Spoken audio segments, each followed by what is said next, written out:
ඉතින් කොහොමද ඔයාලට හැමෝම හොඳින් ඉන්නව නේද? අද මං අරගෙන ආවේ අපේ AAT කන්වර්සේෂන් එකේ ඔයාලට වැදගත් වෙයි කියලා හිතන විස්තර ටිකක්.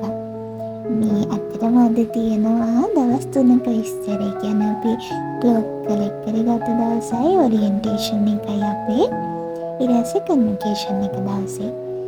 ඉතින් මේ දැන් ඔයාලා දකින්නේ අපි ක්ලොක් කලෙක්ට් කරගන්න යනවා. එතකොට මේ ඔක්කොම විස්තර ගැන ඔයාලට ඊමේල් වලින් ඩීටේල්ස් එනවා.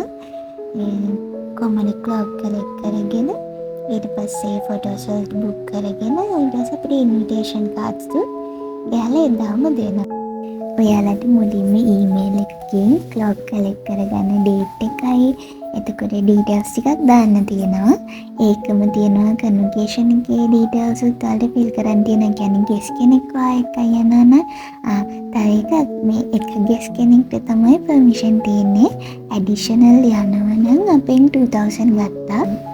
ක්ලොක් කලෙක්ට් කරගන්න ඩේට් එක තියෙනවානේ එදා 7000 තමයි දෙන්න ඕනේ. ඒ කියන්නේ යාලා 3000 ඩිපොසිට් එකක් තියාගන්නවා. අපි ක්ලොක් එකයි හෑන්ඩ් ඕවර් කරද්දී එයාලා අපිට ආයේ 3000 දෙන්න. දැන් මේ ඔයාලා දකින්නේ අලුතින් ආපු AAT මෙම්බර්ස්ලා ඔක්කොලටම ඉන්වයිට් කරලා තිබුණු අපේ ඔරියන්ටේෂන් එක. ඒකෙදි ඉස්සරහට මොකද වෙන්නේ මෙම්බර්ස්ලා විදියට මොකද කරන්න ඕනේ කියලා හැමදේම අපිට කියලා දුන්නා. ඔන්න මෙතනින් ඉස්සරහට තියෙන්නේ අපේ ලස්සන AAT කන්වර්සේෂන් ඩේ එක. දන්නවද ඇඩක් මම හරි ආසාවෙන් හිටියේ කන්වර්සේෂන් එකට ෆ්‍රෙෂ් ෆ්ලවර්ස් වගේ පේන ආටිෆිෂල් ෆ්ලවර් බොකේ එකක් තමයි ඕනේ කියලා ටෙඩි බෙයා කෙනෙක් එක්ක. මට ඒ වගේම බොකේ එකක් හම්බුණා. මට හරිම සතුටුයි. අපි BMICH එකට ගියපු ගාම ගියේ ෆොටෝස් ගන්න. ඒතර ගහලා තියෙනවා මීලක මැදුර කියලා හෝල් එකක්. අන්න එතෙන්ට තමයි යන්න තියෙන්නේ.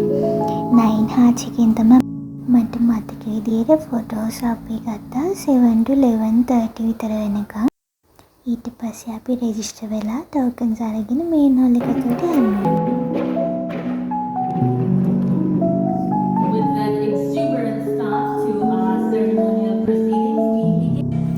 ඔයාලට කවදකම හරි දැනලා තියෙනවද ජීවිතේ හීනයක් හැබෑවෙද්දි දැනෙන සතුට? ඇත්තටම වචනෙන් විස්තර කරන්න හරිම අමාරු. ඒ ලස්සන ෆීලින් එකට ඔයාලා ගිහිල්ලාම බලන්න ඕන.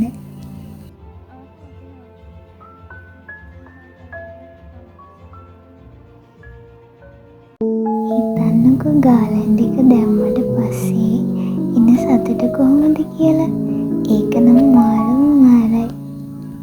AAT කන්වර්සේෂන් එකට ගිහිල්ලා මෙම්බර් කෙනෙක් වෙන්න ආසාවෙන් ඉන්න ඔයාලා හැමෝගෙම හීන ඉක්මනටම හැබෑ වෙන්න කියලා මම හදවතින්ම ප්‍රාර්ථනා කරනවා. එහෙනම් ආයෙත් අලුත් වීඩියෝ එකකින් එනකන් හැමෝම ආදරෙන් සතුටින් පරිස්සමින් ඉන්න. බුදු සරණයි.